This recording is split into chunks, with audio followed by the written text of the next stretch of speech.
স্বাস্থ্যসাথী যেমন কন্টিনিউ রাখা হয়েছে আয়ুষ্মান ভারত কনভার্ট না হওয়া পর্যন্ত, এখানে আপনার লক্ষ্মী ভাণ্ডারকেও কন্টিনিউ করা হবে।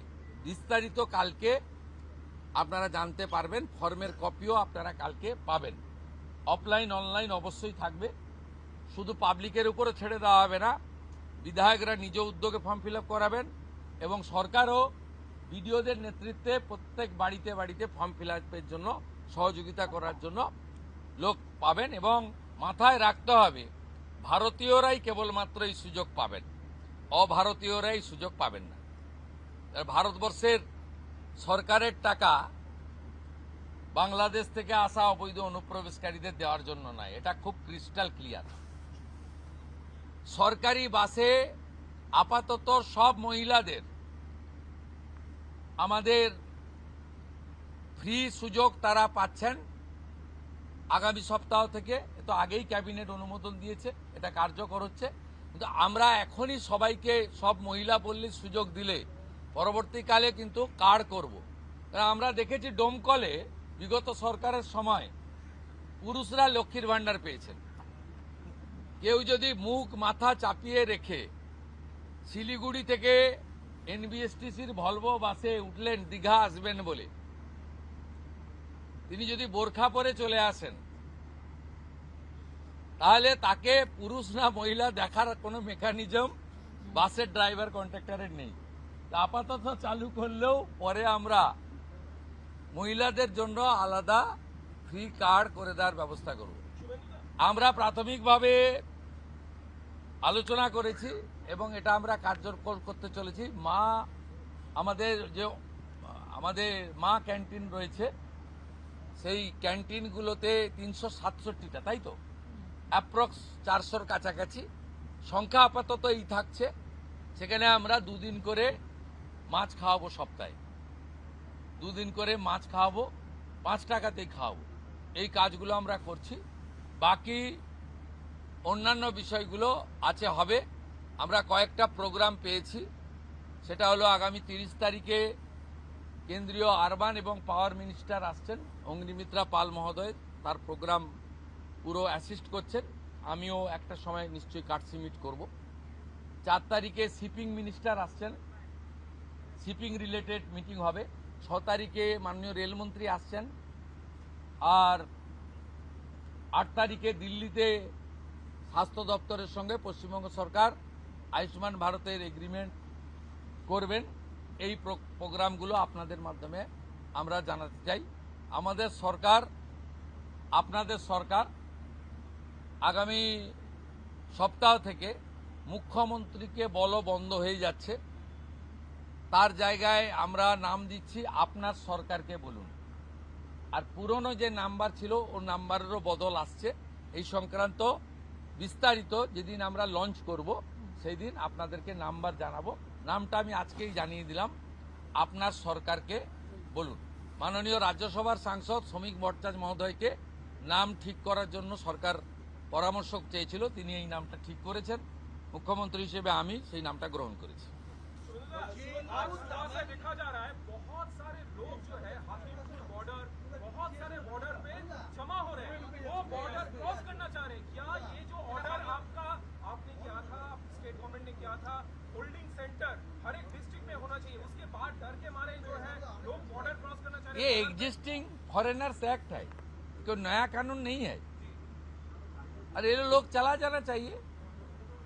और उनका बांग्लादेशी जो नागरिक है उनका लेने का जिम्मेदार तो है उनका। तो जब हम लोग यहाँ से बोल रहा था तब वहाँ से उनका जो स्पोक्स पर्सन है, मैं देखा था सोशल मीडिया में और यूट्यूब में आया, जो उन्होंने बताया जो बांग्लादेशी है वो तो हम लोग ले लेगा। तो ये सब बांग्लादेशी है, उसको ले लेना चाहिए। लेकिन ये लोग को, पुलिस को हम लोग बता दिया जेल में भेजने का जरूरत नहीं है। देश के रुपया में खाना खाएगा, कपड़ा देगा, मेडिसिन देगा। एक दामाद है ये लोग। जल्दी जल्दी भागो, जल्दी जल्दी भागो, नहीं तो जो करना है सरकार करेगा।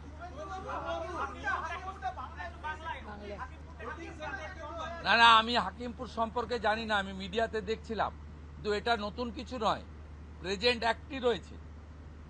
এবং আমরা বলে দিয়েছি যে বাংলাদেশের অবৈধ অনুপ্রবেশকারী তাদেরকে কোর্টে পাঠানোর কোনো দরকার নেই, আইনে নেই। সরাসরি পুলিশ নেবে এবং বিএসএফ এর হাতে হ্যান্ডওভার করবে। বিএসএফ এর যা ভারত সরকার বাংলাদেশ সরকারের সঙ্গে আছে এগ্রিমেন্ট, ওতে বাংলাদেশি প্রুফ করে হ্যান্ডওভার করে দেবে। আমাদের জেলে 3 মাস 6 মাস 2 বছর রেখে আপনার চাল, আপনার ডাল, আপনার তেল, আপনার মাছ, আপনার ডিম, আপনার কাপড়, আপনার মেডিসিন ওদেরকে দেব কেন? এটা তো ভারতীয়দেরই ক্ষতি হচ্ছে, আমাদের রাজ্যেরই ক্ষতি হচ্ছে। সেই জন্য আইনটা এতদিন ছিল ভোট ব্যাংকের স্বার্থে কেউ বা কারা ব্যবহার করেনি। আমরা ভোট ব্যাংকের বাইরে গিয়ে দেশের স্বার্থে, রাজ্যের স্বার্থে এই আইন কার্যকর করছি। আবেদন করেছেন যে যারা এতদিন অভিযুক্ত রয়েছেন তাদেরকে গ্রেফতার করার জন্য এসপির কাছে, পুনরায় কি তদন্ত শুরু করবেন? আমি আবেদন পাই। এসপির কাছে উনি আবেদন করেছেন। এসপি নিশ্চয়ই ডিজিকে পাঠাবেন, ডিজি আমার সঙ্গে পরামর্শ করবেন। আমি হোম মিনিস্টার হিসেবে নিশ্চয়ই, আমার তো আইনের শাসন প্রতিষ্ঠা করার জন্যই আমাকে আপনারা মুখ্যমন্ত্রী করেছেন। তা আইনের শাসনে তামান্নাও আইনের শাসন পাবেন। আমরা তো বলেছি শাসকের আইন চলবে না, আইনের শাসন চলবে। বিরোধী দলের আমরা তো বলেছি স্কুল কলেজ মন্দিরের 1 কিলোমিটারের মধ্যে মদের দোকান লাইসেন্স দেওয়া যাবে না। এ সরকার অন্যভাবে চলবে, চিন্তার কোনো কারণ নেই। আমার সঙ্গে ভারত সরকারের মন্ত্রী জিতেন্দ্র সিং এর একটা মিটিং আছে 3:30টার সময়। এখন 2:30 বাজতে যায়, 1 ঘন্টা লাগবে যেতে। প্লিজ সেটা হচ্ছে বিশেষ সাংসদ বিরোধীদের, তাদেরকে আপনি ডাকবেন এই বিশেষের টাইপ যদি বলেন যে মানে যারা অনেকদিন পরে সত্য কথা বলছে তারাই বিশেষ সাংসদ।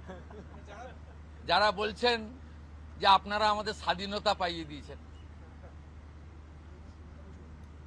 যারা বলছেন যে এর কোনো ভবিষ্যৎ নেই, ফলতাতে যে চতুর্থ হয়েছে সে আর এক তো দূরের কথা, দুয়েই আসতে পারবে না। সামনে ভবিষ্যৎ দেখতে পাচ্ছে এই তালিকা আপনার কাছে প্রস্তুত, এই তালিকা তৈরি আছে বিশেষ সাংসদ। না, আমি বলবো না, আপনারাই তো দেখাচ্ছেন। আমি তো আপনাদের চ্যানেলেই দেখছিলাম বারাসাতের সাংসদ কি বলছেন। তারপরে সরকারকে বললাম যে উনাকে ডাকুন, উনি নিশ্চয়ই কোঅপারেশন করতে চান। উনি আজকে বক্তৃতা করলেন, কোঅপারেশন করলেন, যাওয়ার সময় হ্যান্ডশেক করলেন, বলে এই প্রথমবার একটা ভালো মিটিং হলো। আমি এর আগে অনেক মিটিংয়ে যোগদান করেছি, বলতেই দেয় না।